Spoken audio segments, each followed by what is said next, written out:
95 delegates with the following bound delegates. 89 Trump, 6 Kasich. Yeah. Madam Secretary,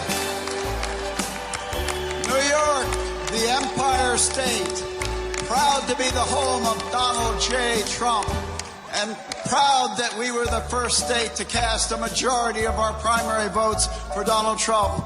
Proud that he won 61 of our 62 counties and more than 60% of the vote. And we are proud that we have as one of our delegates, Donald J. Trump Jr.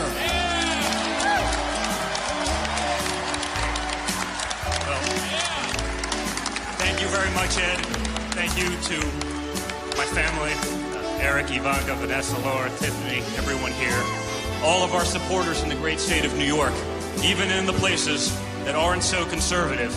We've had such incredible support, you won't believe it. We're going to put New York into play this time around. Yeah! I have the incredible honor of not only being a part of the ride that's been this election process, and to watch as a small fly on the wall what my father has done in creating this movement, because it's not a campaign anymore, it's a movement. Speaking to real Americans, giving them a voice again. And it is my honor to be able to throw Donald Trump over the top in the delegate count tonight with 89 delegates and another 6 for John Kasich. Congratulations, Dad. We love you.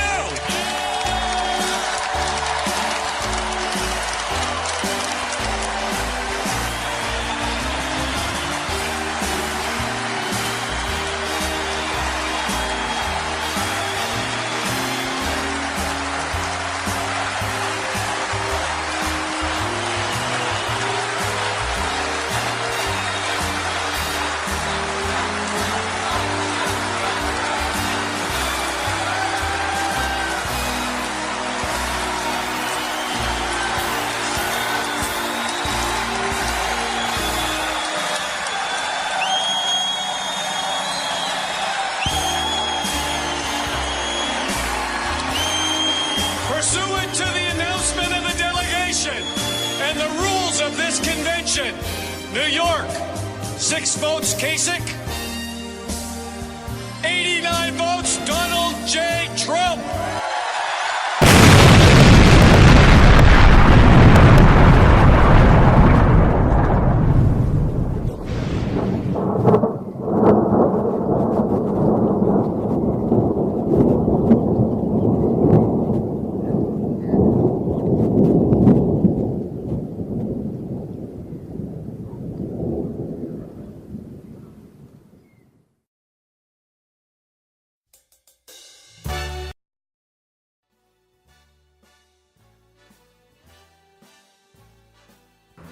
Well, let's just keep that New York, New York song in the background here as we open the show.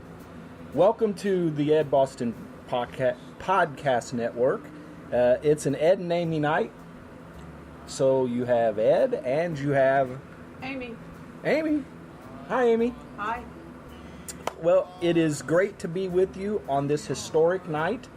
Both Donald Trump and Mike Pence have officially been nominated for the offices of President and Vice President of the United States of America by the Republican National Convention.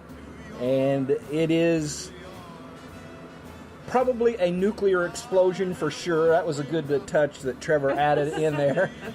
Because that was the sound of all the libtards in America that went off in unison at the sound of Donald Trump becoming the nominee. A nuclear explosion, because it's really been their worst nightmare. Oh, well. Because here's the deal. In the past, Republicans have been afraid to really take on Democrats hard-nosed. They get a little bit hard-nosed, but then they play all nicey-nicey. Right. And the gloves are off. This is a bare-knuckles fisticuffs, knock-down, drag-out, smack-down, raw, on a night where the WWE had a draft of their performers. The real knockdown drag out is starting in this, as Donald J. Trump Jr. said, not a race, but a movement. Not a campaign, but a movement. And that is just not what the libtards of the world, not just in America, but the libtards of the world wanted to hear. And as being a native and a resident of the great state of Indiana, so proud that Mike Pence is a part of that. You know that I have remained uncommitted on a nominee, and I have been waiting for a certain thing to happen before I made an announcement. That announcement will come Thursday night on our show, but I believe that you can tell how I feel, because I'm not the most fond person in the world of New York, New York. So if I got that playing in the background, there's got to be a reason, and we'll share that reason with you Thursday night.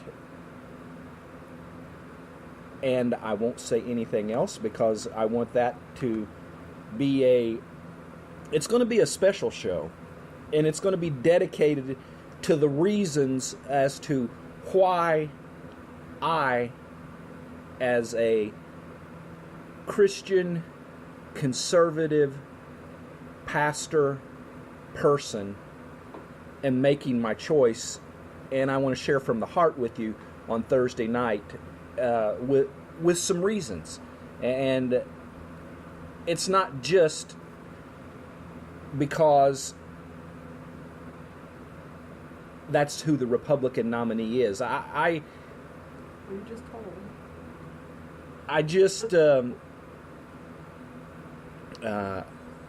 A few months ago said that, I don't identify with the Republican Party anymore as a whole.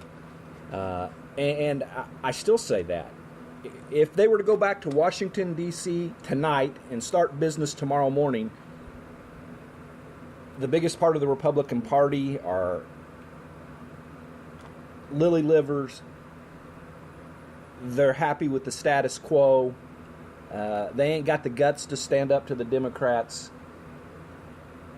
And so, I know I've given away how I feel and who I support, but I officially right now am still on the hashtag Never Hillary bandwagon, and stop Hillary Clinton from being in the White House any way legally possible, is where officially I still am. But I got to tell you, a historic night in Cleveland. And Amy, we've listened to some speeches the last couple of days that have just been outstanding. We have. We absolutely have. Sheriff Joe Clark gave a wonderful speech. He did. And you're a huge fan of Willie Robertson. And I am. And he was quite a addition to the lineup. We've got Marcus Luttrell that we're going to hear from. We've got Sheriff Joe Clark. We have, let me look and see who else I have in here. Lieutenant General Michael Flynn calling on Crooked Hillary to drop out of the race. We've got the Mike Pence nomination speech.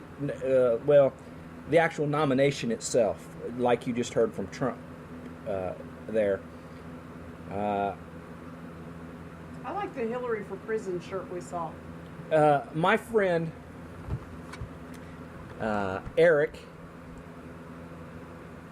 and I'm not exactly sure how you pronounce his last name. It's Golub.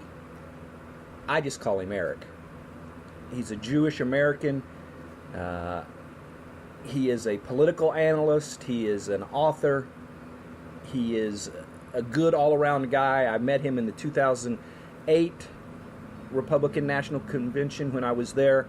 Have known of him for a while before that. He had on his Facebook page yesterday numerous pictures of him with Republican celebrities, so to speak.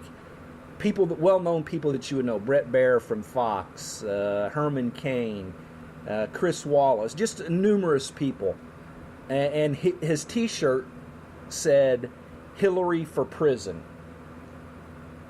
And I read something late last night that I didn't even tell Amy that I read. He asked every single person that he took a picture with if they wanted him to cover up his T-shirt. Oh, wow. Because he didn't want to be disrespectful and wear that T-shirt in a picture if that bothered him. And not one person said, "I want you to take that off." Wow. That's awesome. It was awesome. And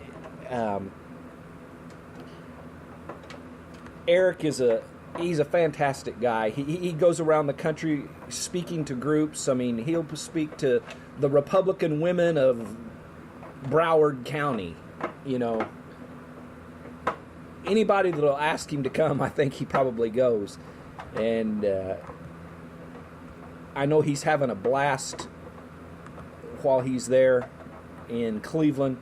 If that's I didn't know that was possible, having a blast in Cleveland. Now, I've not checked the news real close today, and somebody could tell me differently, and I would believe them. But I've not heard a lot about the protests that are going on. Do you blame them? That hasn't been part of the news. Now, I don't know if that's because they're not happening, because they're not being reported, they didn't show up. I just don't know, but one of the things that might have something to do with it is we saw a video of a 15-mile-long procession of motorcycles called Bikers for Trump that were headed to Cleveland, some 450,000 strong. Right.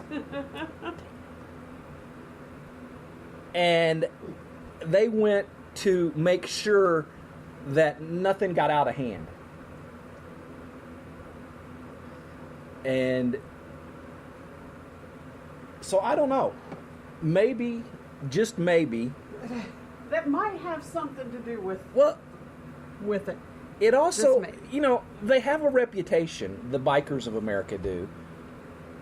There was supposed to be a million Muslim march on Washington, D.C.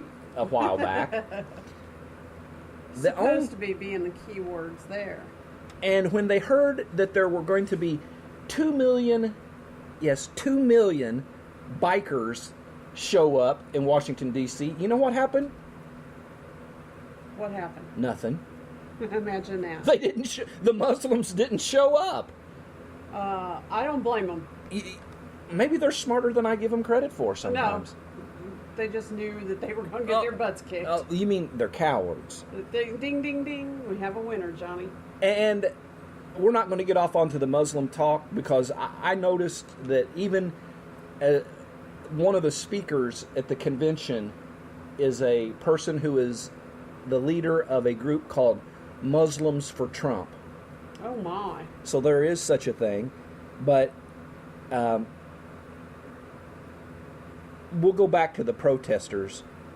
I don't know what's going on. Can you imagine, though, 15 miles of motorcycle riders? Imagine sitting on the side of the road. Your house is looking over the interstate, sitting on the front porch, and you hear this big noise, and you look to your left, and you see a bunch of bikers coming over a hill. And you sit there, and you sit there, and you sit there. Sit there. I wonder how long it takes 15 miles worth of bikers to go by. I don't know. I guess it depends on how fast they're going. That's true. We could probably mathematically figure that out, but I don't feel like it. It's getting close to midnight late, Eastern, yeah, so absolutely. I'm not in the math mode. But 15 miles of bikers. And I'm figured even if somebody stretched it a little bit, made a little bit of a fish story about it, even if it was Even if just it was 10. 10 miles of bikers, would, goodness gracious. I mean, and they were not spread out. They were double lined. Yeah, if they weren't double lined, we're talking 30 miles exactly. of bikers. So that ought to tell you how many there were. There were just, didn't it say hundreds of thousands? What did it 400 say? Well, it said hundreds of thousands, but didn't it? I seen later an official estimate was 450,000. Good grief. That's pretty impressive. And the other side would probably say, "Oh, you're making that stuff up." I'm not making it up. I got that information from a website that cracked us both up when we read it. We cannot use that website for reference on this show because we don't have the beep button enough to beep ourselves out by talking the way they talk. It was pretty comical. Yeah, and pretty graphic. But they're bikers. They're bikers, and we also know that along with bikers usually comes, well, which word do I want to use? I started to say protection, but then people might think I was talking about condoms. Well, I'm sure they had some of those too, but I'm sure they were well armed. Well armed, exactly. Whether that be with chains, knives, or guns. Or all of the above. Or all of the above. I'm going to say they didn't bring... They didn't bring pom-poms and butterflies. To a gunfight. Exactly. Now, I do know, I read this as well, that the police chief... No, I'm wrong. The head of the police union had asked Governor Kasich to ban open carry in the area of the convention for the duration of the convention. And I thought it was the mayor that had asked that. no, it was the head of the police union. And Governor Kasich, after checking the legal status, found out that he did not have the authority as governor to suspend laws for certain periods of time, whether he wanted to or not wanted to. So open carry, which is legal in the state of Illinois, is happening. I'm sorry, I said Illinois. In the state of Ohio, wrong side of Indiana, is happening just like it normally does. And it should. And it should. People that open carry probably are some of the safest, best trained people in the world at carrying their weapon. I'm not saying that there's not some stupid people that do stupid things, but by and large, those people are carrying and want to be known as person who carries because they believe in their Second Amendment rights. They are trained to take care of themselves and others, and so there you have it. Do we know anybody that open carries? Oh, we know a couple people at least that open carries. One of the two of us do, by the way. Absolutely. And always will. It's not a he, it's a she. So I'm not sure if that gives it away or not. I've not been very good at keeping secrets tonight. No, you've not. We want to thank you guys for being with us and staying up late if you're listening live for those that will listen on archive, we thank you as well. We love what we do. We enjoy the podcast part of edboston.com, and if nobody ever listened, it wouldn't make any sense to do. So we appreciate. As a matter of fact, a couple people had made inquiries to Trevor tonight about where were we? We weren't on at 7 o'clock Eastern like we normally are. And so we appreciate all of you who are a part of the Ed Boston podcast, the Ed and Amy show here on the Ed Boston Podcast Network. I want to play a clip from somebody that we both respect greatly, and that would be Sheriff Clark from Milwaukee. It's not his entire speech. I clipped a couple minutes of it out for time's sake. And before we play it, we talked about this last night. Sheriff Clark does much better when he's not got a teleprompter in front of him. Right. And I think most speakers probably do. When they speak from the heart and off the top of their head, I know that that's when I do my best preaching, is when I speak from the heart and not when I'm reading off what it is that Right. I'm saying. So this is, in my opinion, and this is just my opinion, this is not Sheriff Clark at his very best. But even his lack of being the very best is pretty darn good. So listen to Sheriff Clark. I often tell residents of Milwaukee and the city and towns that I visit that safety is a shared endeavor. It starts with the willing acceptance of people to play by society's rules. A code, if you will, where we collectively agree upon that ensures stability, fairness, and respect. It is built on a foundation of trust in each other and in the people who administer and enforce society's rules, which at its foundation is the rule of law.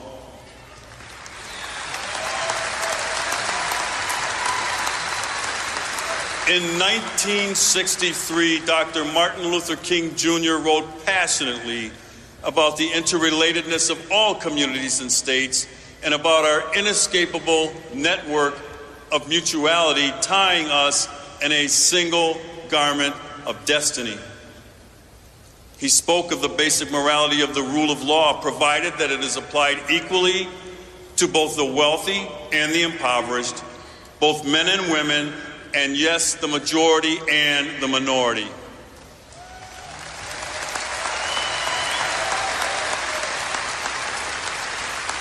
What we witnessed in Ferguson, in Baltimore, and Baton Rouge was a collapse of the social order. So many of the actions of the Occupy movement and Black Lives Matter transcends peaceful protest and violates the code of conduct we rely on. I call it anarchy.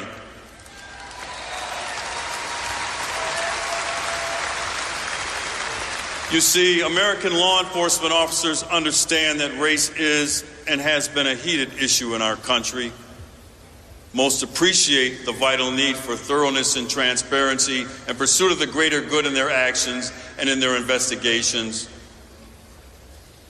These are truths that are self-evident to me and which I practice, and they are the truths that Donald Trump understands and supports.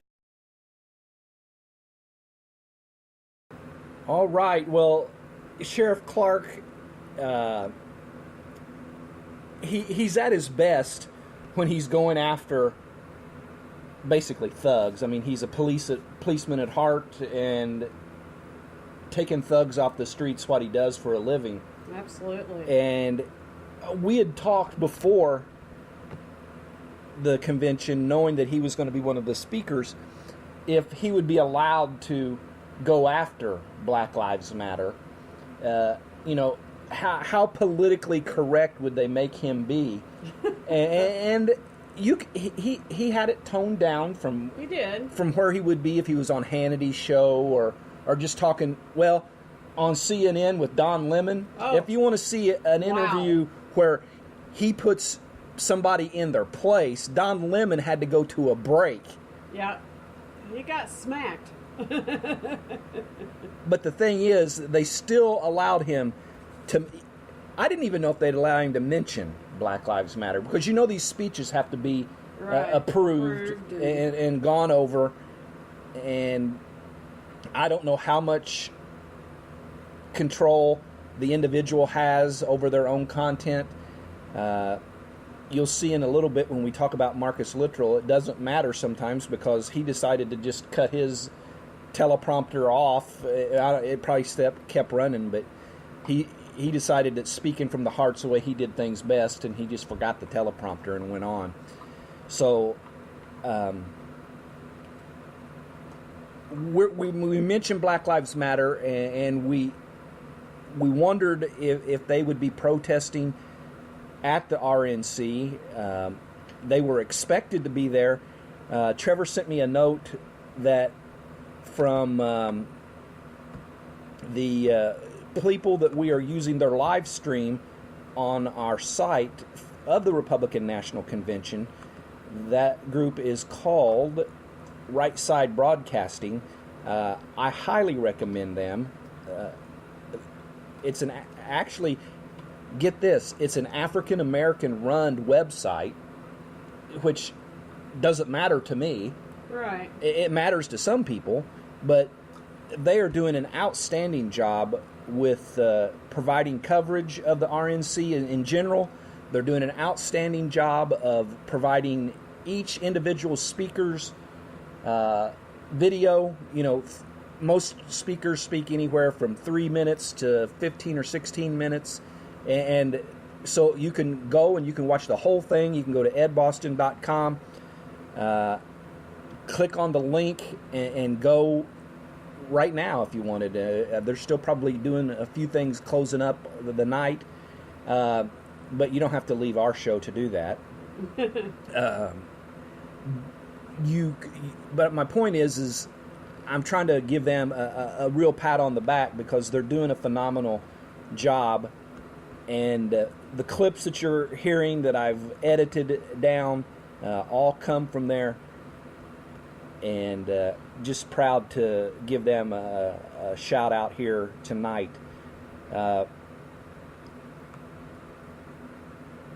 Black Lives Matter apparently have behaved at this point because, as reported by Right Side Broadcasting, the police officers that they had talked to said nothing is out of order, and the media aren't interested in them because there's no drama. Everyone's behaving. Well, and like you were starting to say, we wondered how they were going to, if that was going to be allowed to be spoke of, and it was Sheriff Clark's second sentence. It was, and as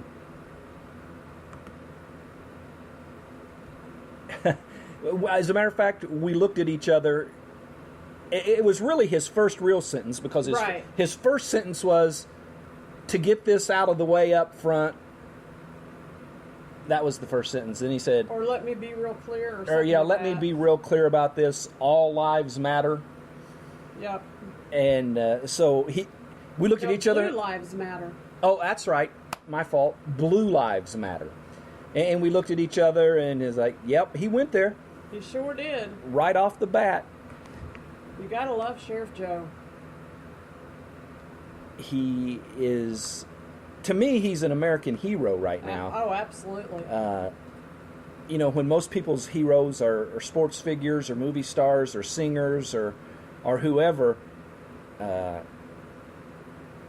lot of my heroes are people that serve and protect, being veterans and police officers and people like that.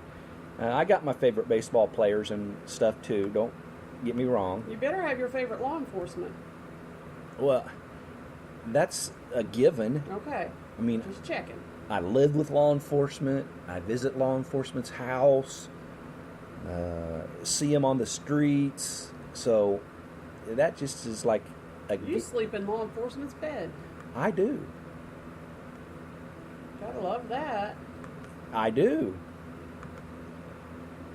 Feel safe in life. Sleep I've with heard law of being in enforcement. bed with, fill in the blank, you know, being in bed with the enemy or being in bed Right. with, you're saying that I'm in bed with law enforcement? Absolutely, every night. Oh my goodness.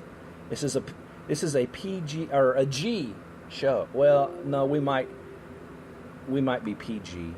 Some people might think we're not. I'm just thinking feel safe at night. Sleep with law enforcement. There you go. That's enough said there. There you go. We've got more clips. Another person that I consider a hero, Marcus Luttrell. He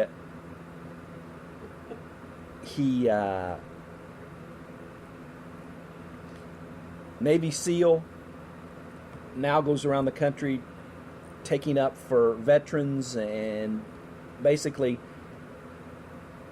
just letting the truth be known about Islamic terrorism, different things like that. Let's listen to another American hero, Marcus Luttrell. They need to lead by example and show the American public that each and every life underneath the flag should be family and treated accordingly. I'm sorry. I'm so used to speaking from the heart. When I have to read this, it goes wrong. So I'm just going to go. You ready?